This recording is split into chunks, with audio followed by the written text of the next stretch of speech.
Nice to see everyone here this morning, this afternoon, or this evening. I'd like to welcome you all to the third installation of our IJSS Farbrengen series. Our topics or speakers vary, but these gatherings always really have the same aim, which is uniting heart and mind, twinning the best of academic life and thinking with real-world questions and issues.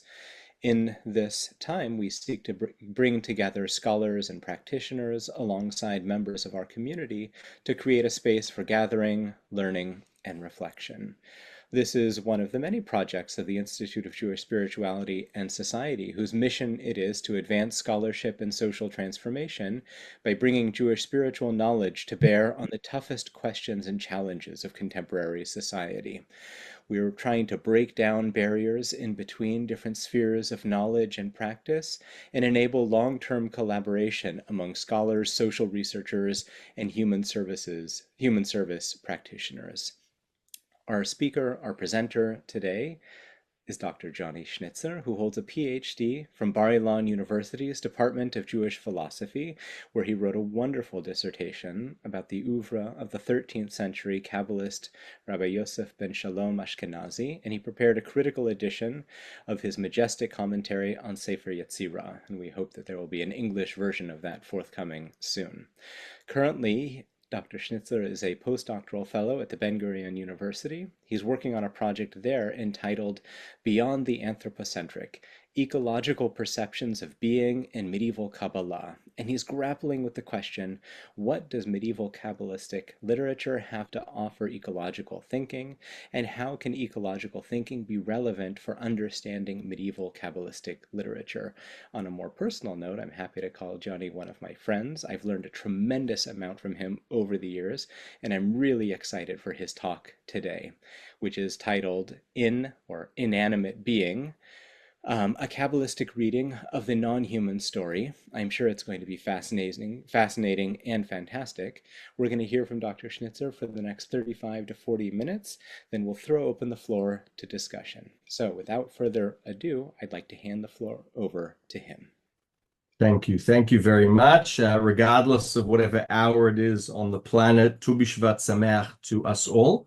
I think we should begin with this bottle. What is of interest to us in the time we're going to spend together is, does this bottle have any meaning to any one of us? Now, I'm the temporary owner of this bottle. It's just temporary, but that doesn't take away from anyone the ability to see meaning, to have a yearning, to want to write even a love letter, dare I say, to this bottle. And the question is, how should we view this thing? This plastic that contains within it at times liquid.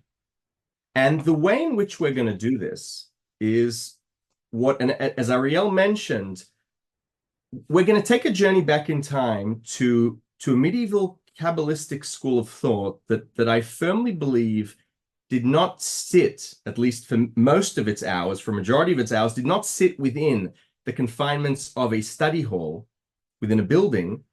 But I imagine perhaps that they were taken on a walk to sit on the riverbank outside of 13th century Barcelona. And they were each given, the disciples of Yosef ben Shalom Ashkenazi, our Kabbalist, our champion of this, what we're going to learn to be this ecocentric Kabbalah, they all given pebbles to ponder over. This is very different to what's going on in Castile, in Guadalajara, in Zoharic Kabbalah, and a modus operandi that looks to understand how to ethically improve ourselves by abiding by the biblical commandments, and as such to unify the upper worlds to then bring a downpour of blessing. This is a radically different base midrash. This is a radically different study hall that is taking place for the majority of its time, pondering over the puddles of water, even going, as we're going to see in a moment, peeking in to the workshop of the medieval goldsmith to understand how he is connected to the divine cosmic plan. And I want to put this in context because even though I'm dealing with medieval Kabbalistic texts and I'm fascinated by, it's for the sake of this talk, we're interested in these inanimate beings or objects, or what do we call them? But it goes beyond that because the ramifications of this school of thought deal with, flora, fauna, everything in the created world. But today our focus is on these tragic beings, and they are tragic. And I want to put this in context. What's going on today in the schools of new materialism, environmental humanities? We're looking to provide meaning, to story tell our planet in a way that will prevent many problems. Right? We have polluted seas, we have polluted shores, and the question is, where does this begin? How can we change this? And a lot of this happens within the context of environmental humanities, eco-criticism. But part of the talk today is that religious studies has a lot to contribute, and more specifically, medieval Kabbalists. Perhaps not all of them, but at least the ones we're going to be dealing with. And the thoughts of Haraway, Opperman, Heisey are going to echo throughout our presentation. So let's begin with a very brief biography. It's a story of tragedy and hope, but it begins with tragedy. Let's think David Copperfield when we think of this inanimate object. Where does it start? If we had to choose a potential starting point, we're going to begin before or alongside the Jewish bookshelf. We're going to go to 2,000 plus years ago, Aristotle. Aristotle in De Anima, on the soul, we read the following. But of natural bodies, some have life and some have not. By life, we mean the capacity for self-sustenance, growth, and decay. And in a way, the rest is history. What has happened here, and I've spared us the rest, there is this philosophical outlook which is looking to categorize the natural world, not the created world, the natural world, and we're going to put things into categories. And according to this categorization, and this doesn't mean that all Greek philosophers thought like this. There were pre-Socratic philosophers that did not think like this. But the Aristotelian way, which became, quite influential, viewed flora, fauna, humans as living beings. And because they move, anima, because, right, we have movement, so we have life, and these are dead beings because they do not move. And the rest is history. So this is our starting point. Now let's skip a little bit and let's see what happens when we're in the medieval era. We're gonna start with Maimonides, even though Maimonides isn't the beginning of what becomes a new word in the Hebrew language, domem. The Kuzari, Yuda Levi already mentions the domem as a way of translating this Greek category of the everything that is not plants, animals, human beings. And this is in the first part of the guide where Maimonides is dealing with understanding God and definitions of God. And I bring it because, it's a little bit derogatory towards our domem, towards our inanimate objects. And this is one of the only instances where Maimonides talks in the Guide of the Perplexed about these guys.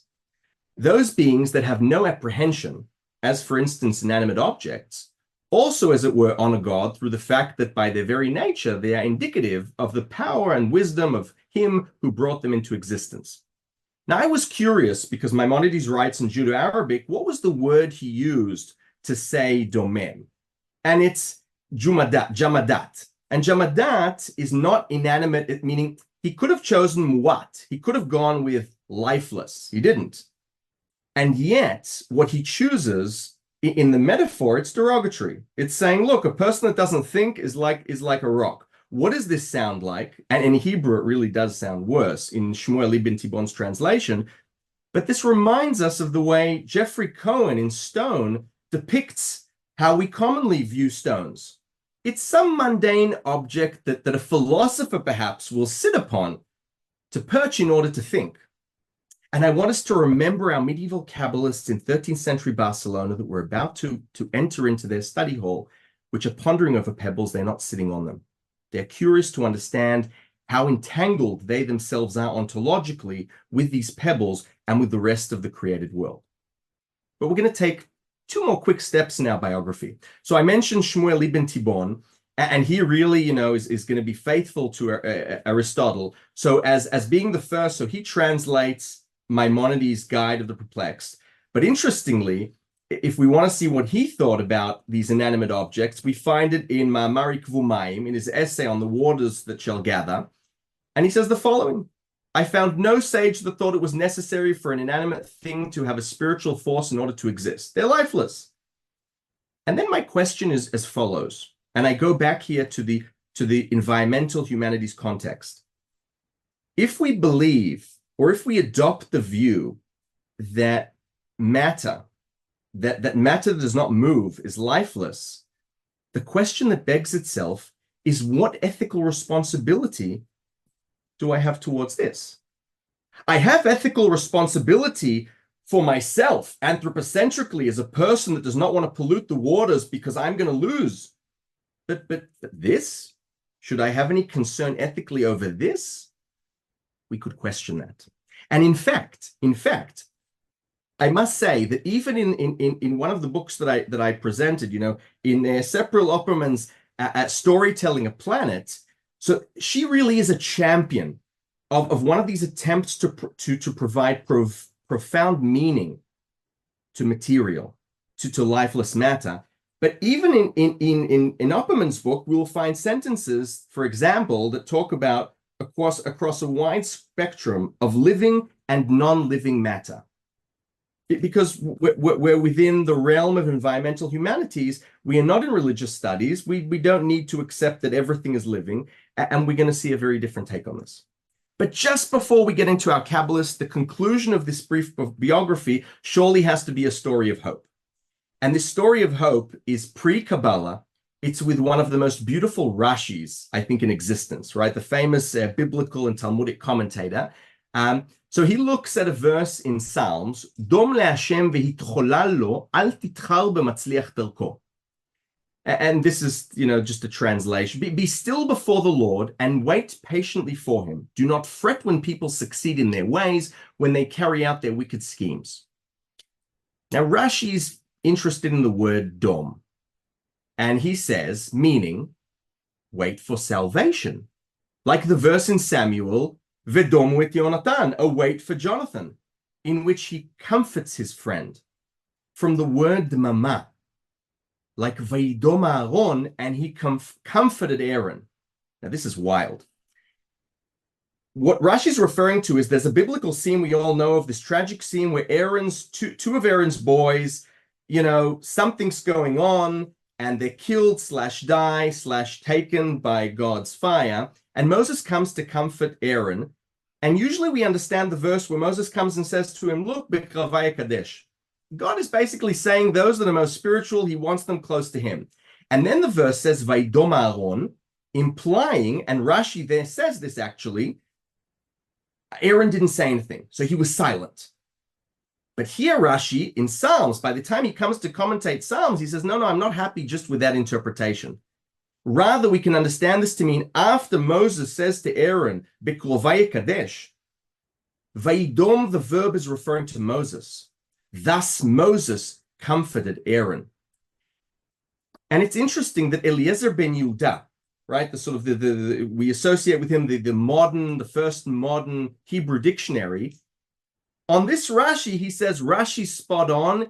He is the commentator, as a linguist, Eliezer ben Yehuda is telling us, he is the linguist that gets the understanding of dom more than any ancient or modern commentator. And Eliezer ben Yehuda also shares another fascinating linguistic fact, and that is that the verb dom, the root dom, and the root damam are shorashim kfulim. That they are twin verbs, they are twin roots, which means they play together. And it means that when we come to view the word domem, this new word, because the Bible doesn't categorize, pens and papers and whatnots, but once we have this in medieval era, it's up to play. What do we call domem? What do we do with this? How do we provide meaning? And according to Rashi, I would advocate that we could call domem hopeful beings.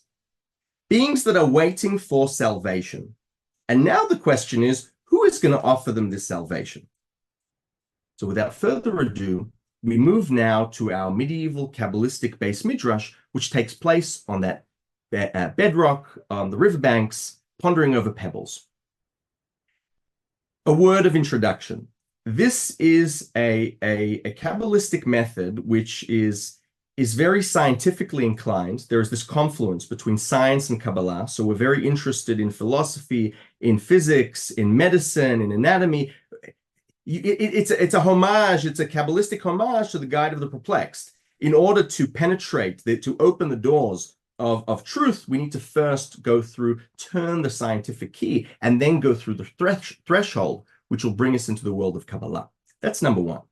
And we'll see this in the text with you. Number two is that perhaps the central doctrine which differentiates this Kabbalistic school of thought from Zohar and from others is that the central doctrine which revolves around the entire teachings is reincarnation, a cosmic kind of reincarnation where everything transmigrates into everything. Physical matter, animal into plant, into bottle, you name it, and we're going to see it. And the bottom line is that all matter matters, and that all matter looks for salvation.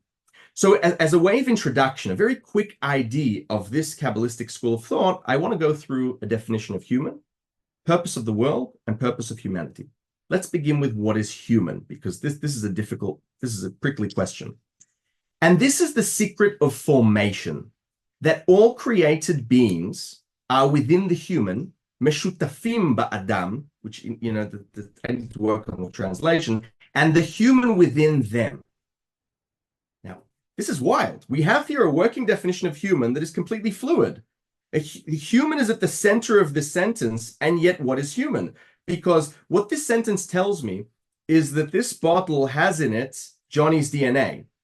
It also has the DNA of Chili the dog and the eucalyptus tree outside. And so do I. What does that mean about what is human? And what does this what idea begins to tease itself regarding the ethical responsibility we have towards these hopeful beings? Let's move on to the purpose of the world. Know that the intention of creation is for all beings to exist and elevate from a lesser rank to a higher one. Wow. Now, let's make no mistake. We are talking here about, we are adopting, as good scientific Kabbalists, the Aristotelian categories. We are going with our hopeful beings or inanimate beings, flora, fauna, and humans, and the spiritual world. And guess what? The name of the game, the purpose, the intention of creation is that all beings, meaning this is looking for salvation to move up. So this sentence recognizes a hierarchy. Make no mistake. When we think of the Anthropocene, there is an ethical responsibility for what is at the top of the hierarchy. This is perhaps a critique on the postmodernist or posthumanist who is looking to debunk the idea of human and take away responsibility by saying, whoever's at the top of the hierarchy, this means something. But it also means there's ethical responsibility for the lower things. And now the question that begs itself is, well, how does this work? Once we know that everything matters, because ontologically, everything is connected, and we'll see passages that sort of depict this in a moment. How does this work? What is the purpose of humanity? And again, I want us to think of the Zohar as an example. The purpose, the modus operandi, liyached, and I'm purposely, these are very blunt brushstrokes, but one needs them when we tell a story. We're talking here about unifying the upper world through commandments, and it is very human-centered. Know that within a human, a combined soul, a vegetative soul, an animal soul, and an intelligent soul, and therefore all created beings can control and command the human, for he has the potential of them all, and therefore he, the human, has the power to transmigrate and migrate into inanimate beings, flora, fauna, intelligent beings, the celestial orbs, the planets, the signs of the zodiac, intellects, angels, and into the essence of any of the 10 sphirot. Blessed be his name and remembrance. If we didn't, anyone who missed out, we are equating here the 10 sphirot, the sort of divine Godhead, and that pebble on the riverbank. We're all connected. It's this, what Haraway calls this tight knot, this entangled mesh of existence, and it all matters. And what this passage actually tells us is, so here we have this law of transmigration, this idea that because even our souls, the spiritual aspect of us, already there begins the entanglement between the animal, the plant, the inanimate. Thus, we can become reincarnated into the tree outside. There's someone who's done something, very naughty to become this. And so in that sense, the human then can be controlled by this bottle for a very long time until it's recycled. But then the working definition, the purpose of humanity is also actively to transmigrate.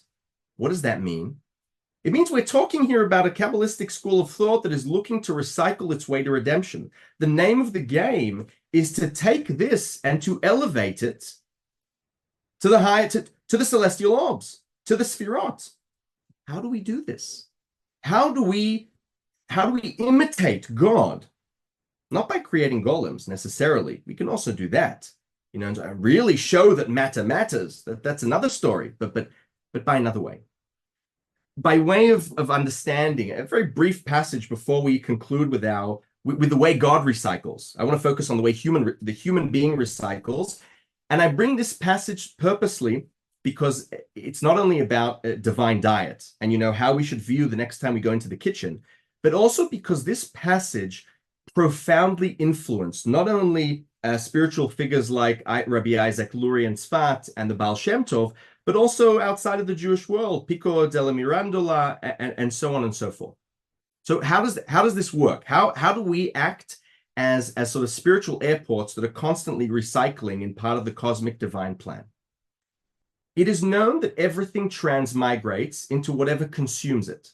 For example, from the food consumed by an animal, that which is worthy of generation will become part of the animal, and that which is worthy to become an insect will become feces, and from the feces an insect. In much the same way, that which is worthy to become human will become human upon the humans eating it, and what is worthy of corruption will become feces. So too is the case with animals, birds, fish, so on and so forth, yada yada, and every insect that swarms the land. And from here you learn that every inanimate being, flora, fauna, and speaking beings all undergo the law of transmigration, which he coins, Din B'nei Chalof. This is this motto of this Bet Midrash, to ascend or descend, and it is all in accordance with true justice, and at the commandments of the Lord they shall journey, and at the commandment of the Lord they shall encamp. So, how is it possible for an impure insect to become a pure bird? If the bird feeds off the insect, in turn, the insect becomes an egg, and that very egg will return to become another pure bird, or it shall be eaten by a human. Now, I'm going to put aside the fact that what we're dealing here is not with spiritual reincarnation, but medensymptosis, this idea that how physical matter also has to be purified, and the verb used here in Hebrew is gilgul, as opposed to shelach, which talks about spiritual matter. But what we learn here is that the divine cosmic plan of recycling matter to elevate everything, we have here a depiction of how the human does this. It matters what you eat. And not only that, but we see here an example of how an animal can become a sort of a filter, enabling impure matter to be recycled into pure matter, and then to elevate itself from a lower rank to a higher rank. So this is the goal in this Bet Midrash. Now I want to take a contemporary pause. Let's reflect silently on these. We require each other in unexpected collaborations and combinations in hot compost piles. This is exactly what Ashkenazi is talking about. It doesn't become more compost and hot than the depiction he gives us. To rewrite the Anthropocene story with non-human narrative agencies as potential historical actors and co-authors. We're talking here about a Kabbalistic school of thought where the hero is not only the human being, as we saw with the definition of human, but we have several shutafim, several co-authors, because everyone is looking to elevate themselves from a hopeful being that is at the very bottom of the hierarchy to the top of the chain. What does the world look like for this Kabbalistic school of thought? I'm going to go through this briefly because I want to conclude with these cool passages where God recycles. I hope we have like sort of 10, 15 minutes-ish. Okay. Go have a look. And we're still in 13th century Barcelona. We're still with our champion, Rabbi Yosef ben Shalom Ashkenazi. And you'll notice that the scientific Kabbalah, that the style here. very different from other Kabbalistic texts. Go have a look at the madness of those who philosophize. I must say in brackets, hamitzpaltsefim. Ashkenazi has no problem with philosophy. He has great respect for philosophy. He has problem with those who think they're philosophizing, who come to a priori conclusions that are problematic. And then they take these as dogmatic facts. Okay. So they call the movement in which an element returns to its place a natural movement, and the vegetative movement a living movement. However, he, God, designed the fire and the air to elevate and the liquid to descend. And so anything made of air, liquid, and fire will be heavy in one place and light in another, like metals that are heavy everywhere and light in their place within the earth. And the 10 mysterious sephirot and their letters have a soul through which they move, imagine, think, and desire. And the 10 mysterious and the 10 one moment, and the 10 spherotic and the 10 mysterious spherot and their letter, and when the spherotic wheel rotates, some fire is extracted into the air, which mixes and blends and is dispatched further into liquid, which will be kneaded and blended into being through the potential of composition. And then, through the force of combining letters, each animal forms into its kind, and each animate being into its kind, and every speaking being into their kind, and every vegetation to their kind. I'm going to give us a metaphor that'll simplify this. Anyone here that bakes bread, you have your kenwood. What Ashkenazi's chucking into our kenwood is the 3 elements, because this is another place where the philosophers got it wrong. There are no 4 elements. The earth is a derivative of the 3 fundamental elements. You chuck them into your kenwood. You then chuck in your 22 Hebrew letters. And then what is churning this machine is the spherotic wheel that is rotating. And out of this, we have this cosmic dough. And from this emanate and are created our hopeful being, our eucalyptus tree, our dog, human. We all come from the same place. All matter matters. Now, as a true scientific Kabbalist, he understands this is complicated. So he says, how so? He wants to explain how this works.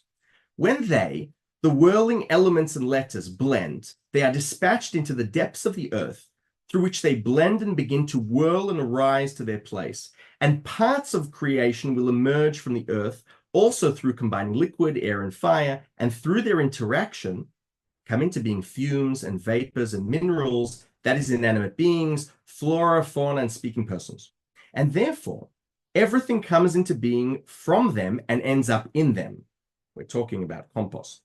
And from this, we understand the scope and order of the circulation of all beings and the generation and corruption and transmigration of all that are under the control of the law of transmigration, all deriving from the movement of the wheels of the chariot. And it is for this reason that it is called the secret of generation and corruption.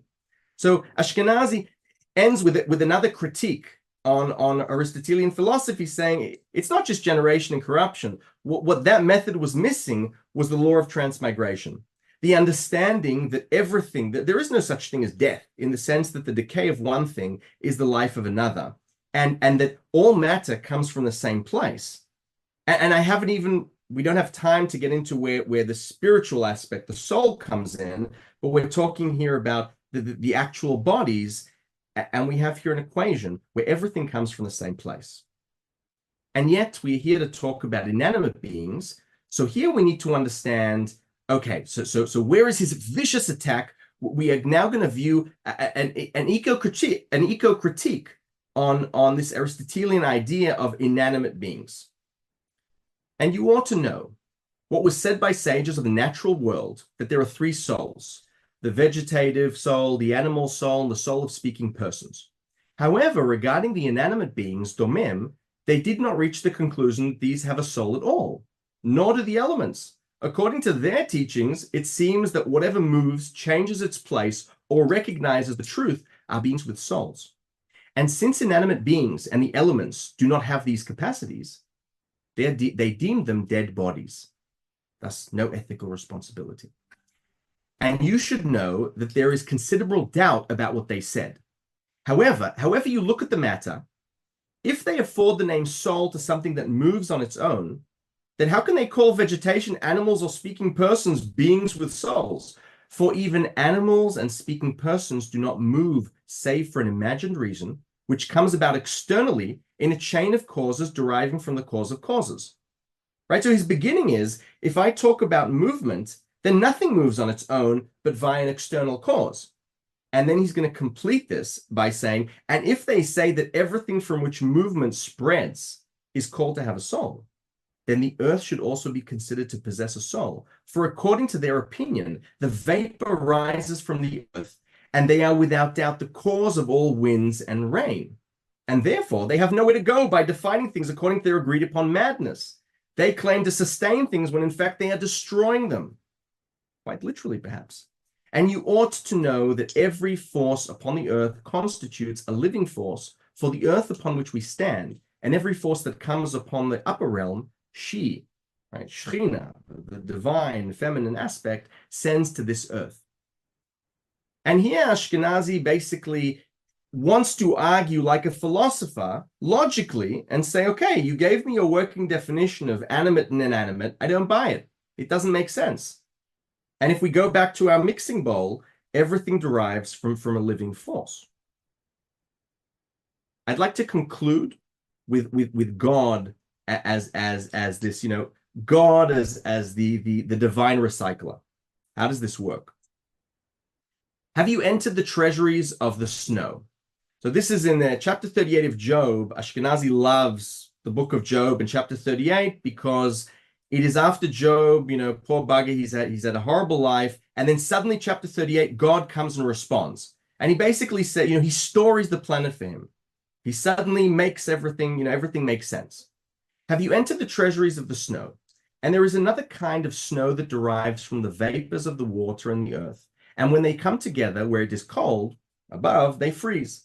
And some of these return as hail, and some of these return as snow. Thus far, very natural, very, according to what others think. And you should know that the vapors that arise from the water and from the earth are banished souls in Genesis Rabbah. And so they themselves come to be within the treasuries of snow and hail, and it is through them that God redeemed the wicked, as it is written, which I have reserved against the time of trouble, against the day of battle and war. What Ashkenazi is telling us here is that there was one day a field trip that this Kabbalistic medieval Bet Midrash take, and in the middle of the field trip, they see a puddle. And he says, let's observe the puddle. It's going to vaporize, right? And he wants to explain how the vaporization of the puddle is part of God's recycling holy work. And this is fascinating because what this passage tells us, a common punishment in Kabbalah is hell, right? And hell's a good thing because, if you're naughty, then you go to hell and it purifies you because God is all loving, and then your soul gets to go to a good place. But hell is actually in this Bet Midrash equated with prison. Prison doesn't really help society. It just puts away the prisoner. This Bet Midrash believes in community service, right? It says, if you did not in a previous life did a lot of wrong things, it would be such a waste to just throw you in the waters, throw you in hell. No, I'm going to turn you into a natural process that's going to sustain the world. You're going to become something that's going to become something that's going to vaporize, that is going to sustain the world with rain. And then you're going to come back to me purified after you've done community service. And this is amazing. This is God showing us how he recycles. And as such, humanity, one must ask themselves, what is then our role towards these hopeful beings? And it might potentially begin by offering them different meaning, ontological meaning that is connected to us. I conclude with one final on this very same day where we have this field trip and we observe this puddle. It's actually because we're on our way to the local goldsmith and we peek into his workshop. And we've just learned the following passage. And since iron, this is from Genesis Rabbah, the commentary on Genesis Rabbah, and since iron was created on the third day, as it is written, iron is taken from the earth. Now, the Midrash tells us the trees began to tremble, but by the mere fact that iron is created from the earth in that very day. Why did they tremble? What are they so frightened about? meaning. The trees, that is the beings that turned into vegetation through the law of transmigration, right? We all already know by now that a tree is not just a tree. A tree has, with a tree, the bark, the matter itself is of importance, and it was perhaps something else, but it also has within it a commonality ontologically with our own soul, and perhaps was even previously a person that committed some, some nasty deed. And there's now going to be a eucalyptus tree for a long time. So why are they worried? These beings that turned into vegetation through the law of transmigration towards their salvation, right? They're doing community service on the way to salvation. This is the divine recycling in action. They were born in the same belly as their destroyer, which is the earth. And now, what is the destroyer? What does the iron dagger say? None of you shall enter me, meaning iron, enter iron to the cosmic Shakespearean stage. Iron was created to cut and halt the created beings upon the earth, to annihilate them from the face of the earth and the Lord. Know that all of this won't occur unless it is executed in truth and justice. What we understand from this is that, so beyond that we have a storied planet, we have here a storied sword, we can already understand who is speaking within the sword. We are talking about a soul that perhaps killed someone in a previous life, and now you are going to be doing God's justice, because everything is recycled in a meaningful way. Not just to say we do this, but because the name of the game in this Beit Midrash is that every created matter wants to be elevated from a lower rank to a higher rank. And we conclude with the following. Since we spoke about iron, so what happens within the goldsmith's workshop? So there's a verse, the very start of Genesis Rabbah, there's a word kova. We don't really know kuvia, what it means, meaning thorns, kotzim, forces of the extreme, which is like the forces of evil. Put that all aside, we can forget about that. And they are the slag that the goldsmith separates from the silver through the law of transmigration of the 974 generations. So 974 generations is code word for really evil beings in previous worlds that sort of, nebuchs, that were potentially going to be really bad. But what in fact Ashkenazi is telling us is he, on this field trip, he takes his disciples into this imagined goldsmith's workshop, and he shows them, look, the silver is molten. Look at all that junk that comes out of it, supposedly the slag, which today we use to create highways, which service us. This is community service. The slag, God ensures it does not go to waste. It is God's way of recycling. And by the goldsmith doing his job in an almost in a deterministic sort of way, he is the companion and partner of the Lord. This is amazing. This is a Beit Midrash that says, and it makes one wonder, what is the relationship between determinism and free will? And here, if we go back to the passage of our divine diet, that's where it comes into play. You choose what you eat. And if you eat the wrong things, you're messing up the cosmic plan. But we didn't get into that. But what we have here then is we have this another case of recycling. And here I conclude where slag, which is used today for asphalt to create, it doesn't go to waste. We recycle this for other stuff. We already see here that we have this beautiful storied planet, this articulation of matter, which is even less, endearing than this bottle of water. And it too has meaning. It has purpose. It matters. It's part of this cosmic plan. So what we did here was trying to, if we come back to where we are today, and we think about a challenge that we face, it's a challenge that is articulated far better than, perhaps in religious studies and environmental humanities, new materialism. What we are looking to do is how do we provide better meaning in order to create a better world? And again, where I'm coming from, I'm interested in medieval Kabbalistic texts, but I am interested in the interplay, in the junction between where medieval Kabbalistic texts and the way in which I think has been demonstrated, they are storing our planet in a way that Anthropocene is not a bad thing. Anthropocene requires an understanding of ethical responsibility towards every being. By saying inanimate beings, I'm being unethical, there is a problem. And this, of course, then creates this sort of, tense a very tense separation or rift between religious studies and environmental humanities. And how are we able, and this is the challenge at hand, and this is a question I leave us with, how do we take these texts and how do we make the meaning that they create relevant today when there is a clear difference between both systems of belief, but coming from a very different place? But at the end of the day, both, I believe, are trying to achieve the same thing, and that is to provide profound meaning to inanimate beings, or perhaps we should call them now hopeful beings, right? Domemim sherotzim tikva, in order to treat our planet in a different way, not for anthropocentric reasons, but for ecocentric reasons, out of an understanding that we are all ontologically connected, that there is ethical responsibility, not just because we want the world to survive for X longer, but because that is simply the good thing to do. So thank you very, very much. Now open for questions, thoughts. I hope it was coherent.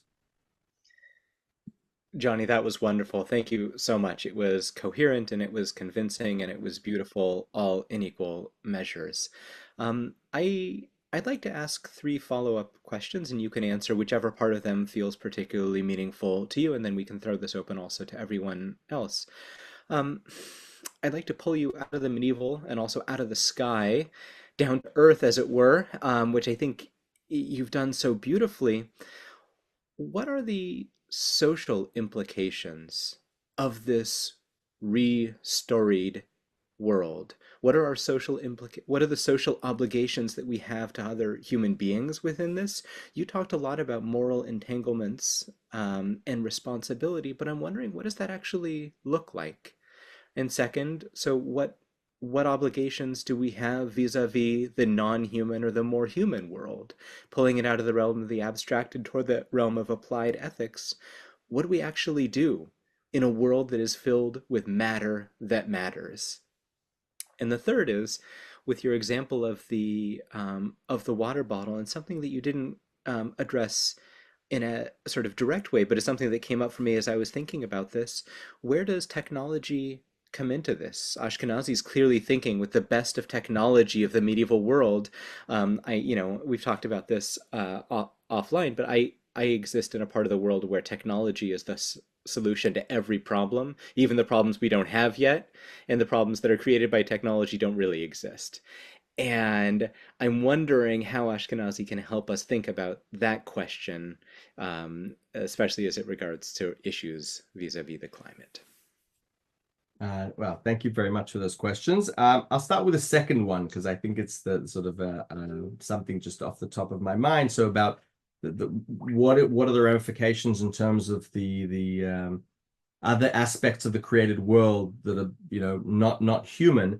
And this is an example that I think makes it very clear. If everyone after today's limud, after today's shiur, if you go and look at, I know it's the case in Israel, but if you look at the laws, the actual laws regarding national parks, why it's important to preserve a national park, how we need to treat a national park. So, so according to Ursula Heise, and she shows this very convincingly, and I checked this also in Israel, it's the same case as well. It's all very anthropocentric.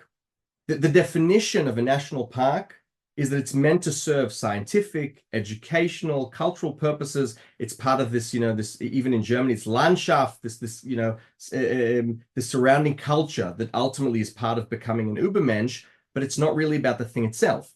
And what that means is that if we don't change the law, one day when the park has no more educational, scientific meaning, then I can just tear it down. I have no ethical responsibility. And this is not the case in countries like Bolivia and in countries like even Australia, where the term country is used more and more in sentences with a capital C, and in Bolivia, Mother Earth. The laws regarding national parks in Bolivia put Mother Earth at the center. It is about her. It's not about us. It's not about the park for our sake. And that changes a lot. In terms of technology, I think it's a fascinating question, and I think this is something that I had a conversation with Julia about the difference between matter that is natural. Right? You have a stone, you have a rock, you have elements, and then something that is man-made, that humans create. And here I'm already thinking of technology. And once we start creating stuff, how do we deal with this? And you know what? I don't think there's much difference between the Kabbalists that are contemplating to create a golem, which when we think about it, that's creating a golem is precisely like writing code for the metaverse, bettering AI, because it's taking letters and numbers and it's telling story. It's Sefer Sfar Sipur. It's exactly what Sefer Yetzirah is talking about, to my mind, to create something new that God did not create. And so these Kabbalists are saying that's kosher. That works. But the context in which we're talking about says, make sure you're doing it for the right reason. I mean, it's fascinating, in fact, that this Kabbalistic school says, yes, we do have golem recipes. We are trying by definition to, and in that sense, it's not Neoplatonistic, because we are going to create things that do not exist in the world above. There are clear references. Ashkenazi talks about the problem with creating things on the flip side that are not good. Like creating a new type of, if you mix together kilaim, mixing together two kinds of plants that then produce a new breed that was not part of the cosmic divine plan, that is a big no-no. Because why? Because you've now created something new that was not part of the plan, and a soul's going to have to go into that. It wasn't meant to go into that. You've messed up. You've literally, shibush sidrei bereshit. Everything's gone wrong.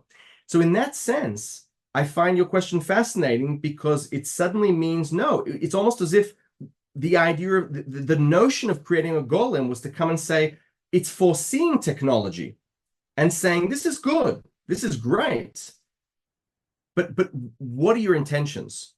If your intentions by using technology are to elevate the lower ranks to the higher ranks, and it's within this idea of what the human is, what the purpose of the world is, an intention of creation, then great. And if it isn't, then we have a big problem. And regarding the first question about the ramifications with people, I think that's a very interesting question, because the more I think about it, there is simply less of an emphasis in this Kabbalistic school of thought that, I like to view medieval Kabbalistic texts not as opposing ideas. I don't think that Ashkenazi is, if he knew of Zohar, opposing Zohar, but it's a mosaic of ideas that each come to enrich one another. It's an understanding that, much like in literature today, in any field, where we're reading other texts and we're looking to see how we can contribute from another viewpoint. So I think the forte of this Bet Midrash is doing what others aren't doing enough. It doesn't mean that in Zohar we're not inspired by the created world, but our emphasis is different.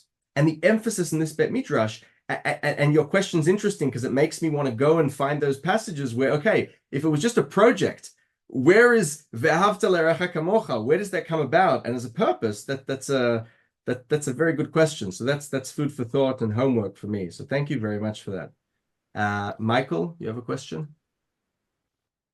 Yeah, I have a question. So I think I understand, how a human theoretically can move up on the food chain, so to speak, by what they're eating, right? Literally and metaphorically. But now that I have this great empathy for inanimate objects, I'm wondering, how can the water bottle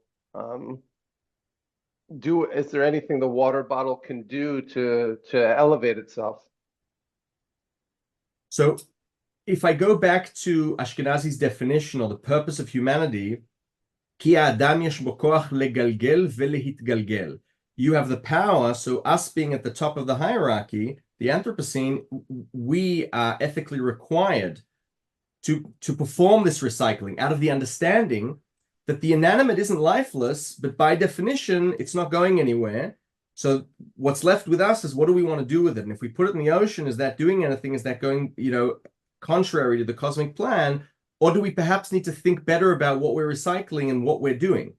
Again, this goes back to, this isn't necessarily a bad thing. An example is, let's say with anyone that has here a dog or a cat, and you take them out to the park, there's a question that that bothers me is so you have in Israel these plastic bags you're meant to put and ironically, if we were all to agree that the feces goes to the side of the park where no one walks, that's better for everyone. And yet there is a law that tells us no, we're going to go the hard way. And then we have to ask ourselves, is this recycling system that we have in play really efficient and really working?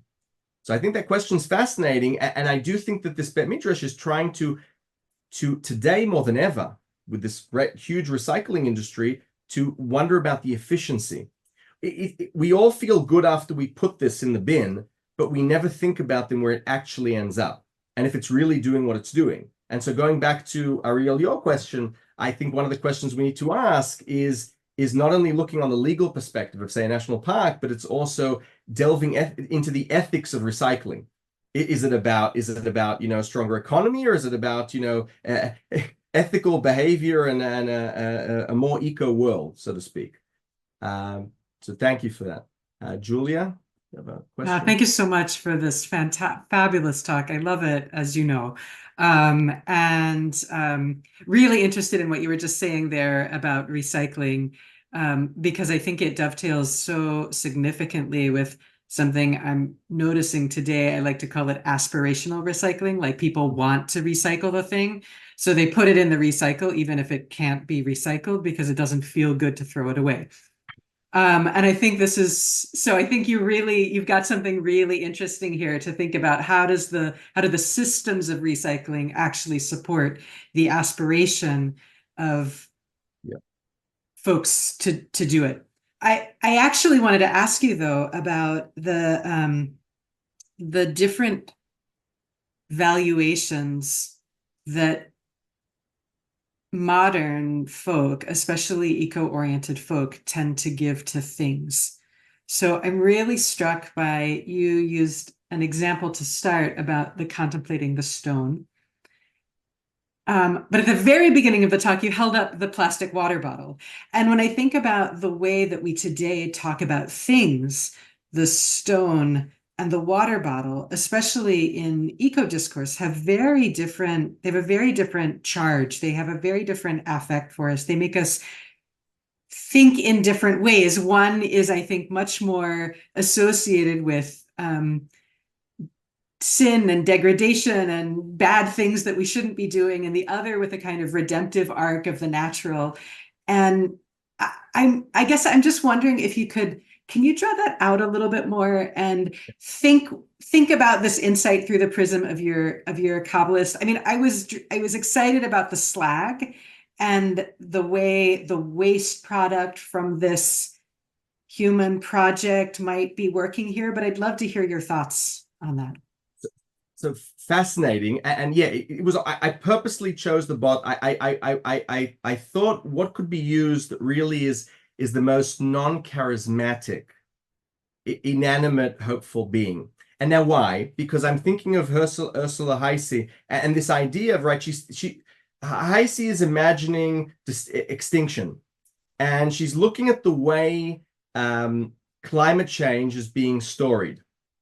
And this idea that we have this romantic past where everything was great, and then things are going to come bad. And what do we usually do culturally? We're going to take the panda, but we're not going to take, we're going to choose charismatic. It doesn't begin with Heise, but we're going to choose charismatic beings as sort of poster beings to really drive home the point and to create an impact. And in that sense, I think it's Cohen knew what he was doing when he chose stone, because if to trailblaze what stone leads us to think about, and starting with plastic bottle, I think is a lot harder, because it's not charismatic. It's exactly what culturally none of us are doing, and that's why the example of slags, I also find when I discover this passage, it's like this has got to be the most uncharismatic matter. Like, it's just that waste. It's that thing in that workshop that they just threw out, and it's suddenly given profound meaning. And so in that sense, I think, yeah, And one other thing, I wonder, I'm not sure, but I don't think that, and if we really do think about plastic recycled matter, it is different, because usually plastic recycled matter is stored, for example, Opperman, or in a different environmental humanities environmental humanists will use the plastic as the reason why the whale died. But and that is the distinction, right? There's that famous story that we also, so as a drive to why should we should be changed. So it almost becomes, one could wonder if it's like the tmurot, that there's something evil about this. Now that, like, I'm thinking about what you're saying, that there is something even, because this is man-made, because this is causing problems, it's not as pure as a stone. And yet, Ashkenazi is completely at home with saying slags. It's part of a natural process. It's something that it comes out. There's no problem with that waste, so long as we understand what we need to do with it. And in that sense, I think much like the question about technology and, not to be afraid of, AI or metaverse or what we're doing, but it's the intention. I think in much the same way, what this Kabbalistic Bet Midrash seems to be saying is, if anything, they don't have a bias. It doesn't seem that there's a bias. In fact, he barely talks about stones. That's the interesting thing. When we talk about the domem, now that I think about it, you have to really work hard to talk about stones, those charismatic inanimate objects. That was the chidush that we had to come to right now. That there's no, it's those other stuff that we wouldn't think about. But because in the medieval era, we are talking about stones. So that's a fascinating point. Is there intention there? Is there something going on, and do we need to then go look back, at different medieval encyclopedias and look at what matter is not being discussed, perhaps, and is there a reason why this matter is being discussed? In much the same way that today we have this distinction between charismatic and non-charismatic, because as a cultural agent, surely this isn't a new thing. The phenomenon of using something to drive change. So is this, so that's definitely something I'm going to look more into. That's very, very interesting. Thank you so much for that. Any other questions or thoughts or problems?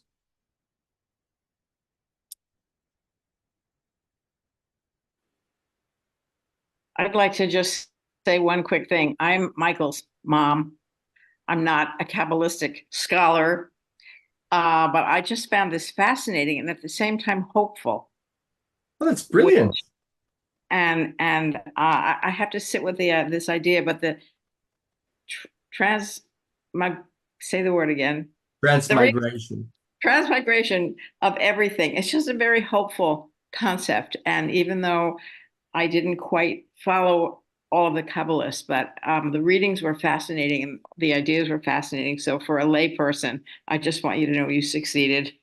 Thank you. Much. I appreciate that very, very much. Thank you so much for those kind words. Thank you. I think building on Anne's appreciation, I'll share my own, and I think I speak for everyone in sharing how grateful we are that you came and shared your wisdom with us today, and how much we all enjoyed your talk. And we look forward to hosting you again, I hope, at some point in the near future. Thank you so much, Jonnie. Thank you very much, everyone. Tu b'Shvat Sameach and Shabbat Shalom. Smeach, and we hope we see everyone at the next Farbrengen as well. So, bye, everyone. Bye. Bye.